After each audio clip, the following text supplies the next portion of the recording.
So as you're obviously aware, the Grammys happened this past week. In fact, it's been a week ago today since we had the Grammys air. And you may have noticed that I didn't do my usual video on the Grammys, as I tend to do every year, where I react to the awards and the results and what I think was snubbed, etc, etc, etc. But I didn't do that this year. I didn't quite have the energy for it. And also my full-time job is actually a bit more time consuming now compared to what it used to be, which is obviously a good thing in terms of my career, etc. So I don't always have the time to be doing videos like that anymore. I'm gonna have to be a bit more selective, and during the week when there might be a big video I want to do, I might not always have time to do it. So there's a few variables coming into play here, and you kind of just have to bear with me a little bit, because YouTube, in case you weren't aware, isn't like a full-time job for me. Like I do not get a great deal of money from this, so it's obvious that I have to be a bit more selective when it comes to what I put out there. As it is the weekend though, I now have time to put out a more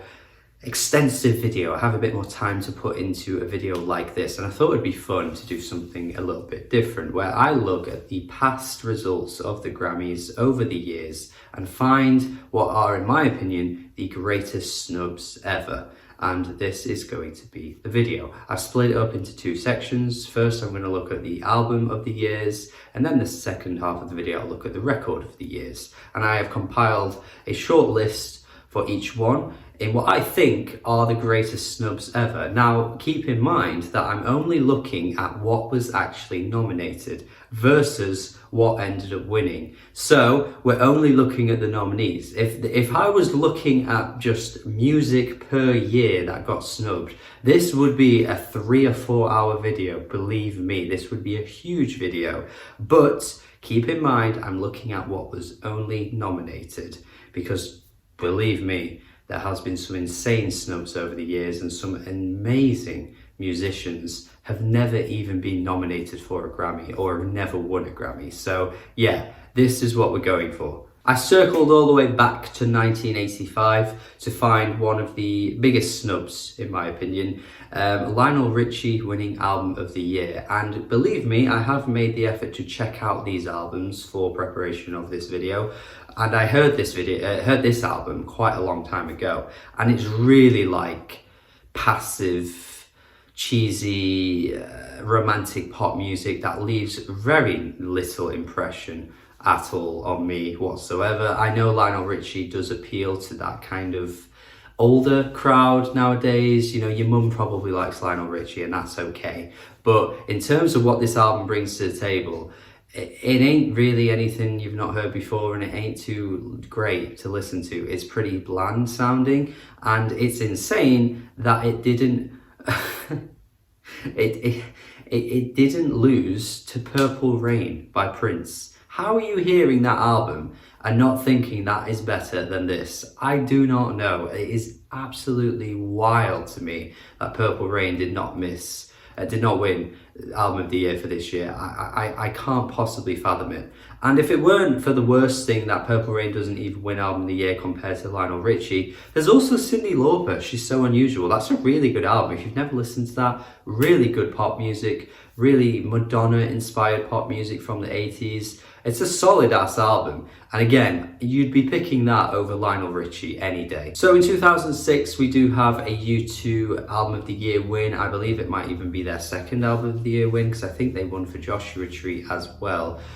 So obviously U2 has always been quite an acclaimed artist according to the Grammys. They've done incredibly well in terms of popularity as well and their success. They are a huge band, or at least were. I don't think they have quite that pull anymore. I think a lot of people still have a bitter taste in their mouth after they were forced to have one of their albums saved into their Apple Music libraries when they were trying to be a bit more experimental with how music was released and stuff.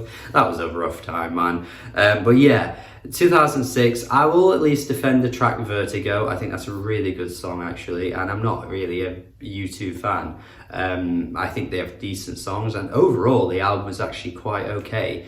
But there's no way, and I'm not talking about the day of today Kanye West. I'm talking about 2005 Kanye West, when he released Late Registration, okay? I'm not condoning his actions or whatever he says nowadays. I'm talking about the person he was then and the music he made then. Because let's be honest, his music since like Life of Pablo has been massively overrated, and I don't really like to use that word anymore, but that is the perfect word to describe everything he's put out since 2016, and I stand by that. But in 2005, Late Registration, in what I think is his best album, is a fantastic moment in hip-hop, an absolutely legendary moment in hip-hop. The production and the themes on the album are just sensational, and what hip-hop it encapsulated hip-hop at that time, you know, jazzy, soulful production with really poppy hooks and poppy choruses. It just combined so many elements together and created one of the most essential hip-hop albums of all time. How it didn't win Album of the Year, I do not know. It absolutely should have. We're unfortunately going to have to mention Kanye again, though, for 2008, because he again was snubbed for Graduation.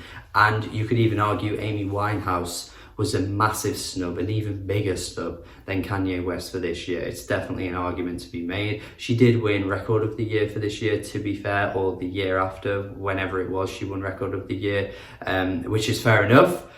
But there is no way you're telling me that Herbie Hancock doing a covers album of Joni Mitchell songs was anywhere near deserving of winning an Album of the Year. Again, I will concede and say it's quite a decent listen. It's okay, but when you take into account that Joni Mitchell never won her Album of the Year for her own music, and yet a covers album of her work wins Album of the Year, that is friggin' wild. I do not get how we got to that point. How is a covers album winning Album of the Year when the artists you're covering never won it themselves? And it's friggin' Joni Mitchell. You're telling me that Blue was not worthy of an Album of the Year? It didn't even get nominated, by the way. If you go back to the year that album came out, it wasn't even there. It wasn't even mentioned. The Grammys are crazy, bro. They are crazy. And Herbie Hancock is a legend. This is by far his best work. What the hell were they thinking? It had no cultural impact either. It wasn't like topping the charts.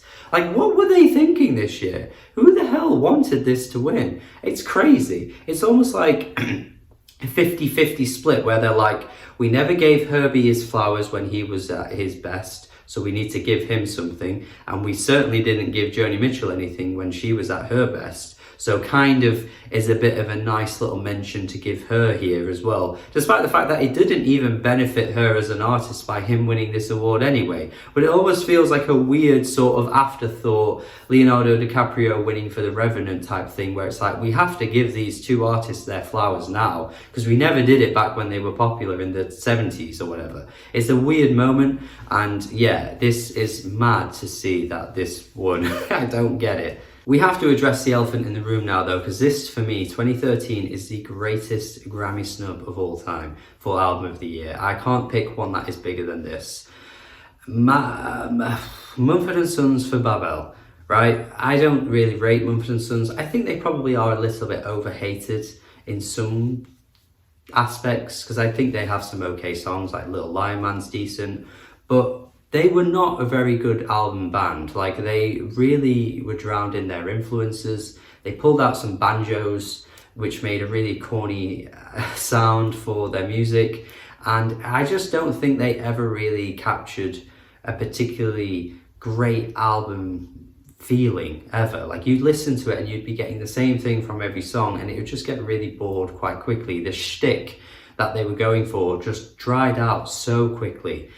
And Frank Ocean's Channel Orange is a legendary album that stands the test of time and is just an amazing moment for pop and R&B music, and is insanely influential as well. Like, let's not forget the amount of artists that are totally inspired by Frank Ocean now to this day. I mean, look at how big Bad Habit was by Steve Lacy last year. You're telling me that he is not at least a little bit influenced by Frank Ocean? Like, there are so many people out there now that look to his music, that look to albums like Blonde as a reference point to be making their own music. And Channel Orange was the starting point for Frank Ocean in terms of his albums, and it is a fantastic listen. I cannot believe believe this lost to Mumford & Sons. Like, it's insane. And Frank, generally, across the board that year, didn't really get his flowers at all. I think the Grammys look back at this one and regret it. I think they know that they got this one wrong. I don't think there's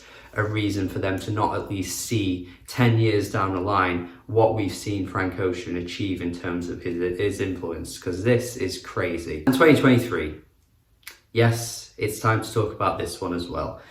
Harry Styles. This was like 4th, 5th, 6th, maybe, best album on the list. Don't get me wrong, I vibe to some Harry Styles tunes. I think As It Was is good. I think Late Night Talking is a great track. That's my favourite Harry Styles song from this album, actually. But again, this guy, for me, is just not an album's artist. I mean, he is not a particularly great writer. He's not that good of a vocalist. So when he slows things down and makes more like softer acoustic ballads, they aren't that good. And this album had quite a few of those, which I don't think he sells particularly very well. It starts off well with the poppy, dancey little stuff that he has going on at the start of the album, but he ditches it and it just becomes really bland, safe sounding music that is so obviously something the Grammys would friggin' choose, because why would you not give it to Beyonce? Why even would you not give it to Bad Bunny?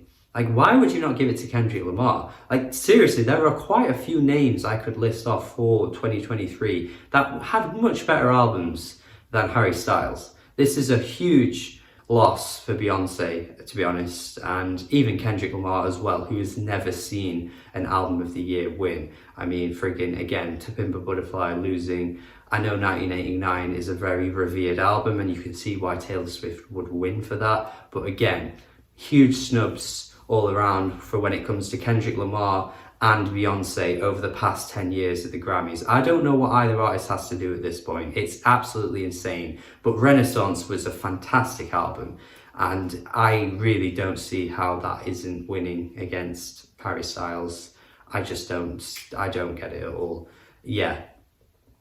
What a disappointment once again. There you go then, I've given you 5 Album of the Year picks, and they are for me some of the biggest snubs of all time. If there are some that I didn't say that you want to mention, please tell me, because I'd love to see your thoughts and your thoughts on what I've just said there. But we're not done yet. We've got to give you 5 more. This time we're looking at Record of the Year, starting with 1989, with Bobby McFerrin's Don't Worry, Be Happy, which I know a lot of people like that song. I don't know if there's some ironic enjoyment coming out of a lot of people's ears for that track, because I know it's a bit of a cheesy, silly little tune. But losing to Tracy Chapman's Fast Car is wild. Tracy Chapman's Fast Car is an elite song, an emotional song that taps into so many core feelings that you don't really ever get often from like a huge pop charting single, to be quite honest with you. And in the way it's structured with the acoustic guitar and the way the drums kick in for the chorus, it is a sensational song. And that is easily Record of the Year compared to Don't Worry, Be Happy. It's just no contest. 1997 now, Eric Clapton changed the world. Eric Clapton, man, has been given a friggin' garden, a friggin' acre, a friggin' 25 acres of flowers for his work over the years. I don't know why we keep recognizing him as this great in music, when honestly he never really was anything that special. Even back in the days of Cream, nothing is really that amazing in that catalogue at all to me. And I don't know how this won Record of the Year this year. It's a really sort of preachy, safe sounding track that has a nice message, I'm sure. Like, fine, fair enough. But Smashing Pumpkins, bro, 1979, man. Are we kidding? Come on, that is an amazing track. I seriously cannot believe this doesn't win Record of the Year. I'm actually pretty shocked it got nominated, to be honest with you. I think it's pretty based that the Grammys picked this for a Record of the Year nomination. I would never expect to see this there. But when I was scrolling through to check and saw this lose to Eric Clapton, I was like, no way. It got that close to winning and it lost to that song. It's ridiculous. 1979 is an amazing song. Why did it not win? Sadly, got a punch on some U2 again. They've been mentioned twice in this video. But 2002, my friend. This one is crazy. This one is crazy. The list of tracks I'm about to mention that got nominated and didn't win is crazy. It is crazy. I cannot tell you, man. Outkast, Miss Jackson. What? How is that losing to U2? Falling by Alicia Keys. What a track that is. What a track. Alicia Keys at her best was crazy. Those vocals, those pipes, amazing. Immaculate. How are they not giving that an award? That's the exact kind of song they give Record of the Year. You know, what is all that about? What is all that about? I don't want to say racism, man. I don't want to throw that out there, but maybe we have to talk about some racism here. What the hell is going on? And then the final one is a bit of a guilty pleasure, maybe. I don't know. I think it is a good song, but Train Drops to Jupiter, it's the only Train song you'll ever see me defend, but that is a good track. That is a good track. And there's no way these three should be losing to U2. I mean, freaking hell, man. What a list of tracks right there. That is crazy. Thankfully, don't have to talk about any more U2. I'm glad about that. But yeah, 2007, what used to be known as the Dixie Chicks, did win for quite a decent track. I'll give him that. I think this track is actually okay. Not something I go back to very often, but I think for what they were going for, it sounds quite good. And I'm sure if I gave them more of a chance in terms of their albums, I'd probably enjoy their albums quite a bit, actually. And it feels weird, this one, because I quite like it when the Grammys base their wins a bit more on meritocracy rather than it being the biggest popular song, which we see a lot of with the Grammys. So it does feel weird to bring this one up because it's a bit of a double-edged sword. I like it when they recognise things that aren't as popular and they deserve it. And also, this particular track is one of those tracks, but it's just not as good as Gnarls Barkley's Crazy. Like, come on. The one time they could have just given it to the biggest popular song of the year, and they flunked it. They dropped the ball. They dropped the ball. They're a ball dropper. How do they not do it this time? They do it every other year. It's always the biggest popular song that wins this award. And the one time it isn't, it's Crazy by Gnarls Barkley. How is that not winning? Do I have to say it again? Are you racist? Right, the last one then, 2009. Friggin' hell, Robert Plant, Alison Krauss. This is a mediocre album, man. I do not see the appeal to this one. I listened to it ages ago thinking this might be quite interesting. But yeah, Robert Plant is no Nick Cave when it comes to late career great albums. He's no David Bowie. He's no Fiona Apple. Like, I don't know why this album is considered particularly that good, because this just doesn't sound very good at all. And losing out to literally all of the nominees this year is wild. I'd have given it Bleeding Love by Leona Lewis. I think that's actually quite a good song. I would have easily given it to Paper Planes by MIA. What a track that is. How is that not winning over this? And even Adele's Chasing Pavements, that's a good song, one of Adele's best songs. And although she did win a million Grammys like in the 2010s and beyond, like, she certainly got her flowers. But even still, if we're looking at what won this year, you kind of have to look at Chasing Pavements and think, yeah, that probably should have won over that. And also, friggin' Coldplay. Coldplay could have won for Viva La Vida, probably one of their best songs as well. It's a weird year where they, again, kind of pick out the unlikely winner when really the ones that were there were fantastic anyway, and it could have been any of them. Yeah, I don't know. But I'd have given it to MIA this year. I think Paper Planes deserves it over that. So yeah, quite a snub, this one. And that's it. We're going to end it there. I've given you 10 snubs here. There's probably a million more I could have mentioned. And like I say, if I was doing snubs in general that artists didn't even get nominated for, this would have been the longest video I'd ever make, because we are looking at an insane list of artists that never were nominated or didn't get nominated for amazing albums or fantastic albums that just never got recognized. Like, this would be crazy. But we're looking only at what was actually nominated versus what actually won.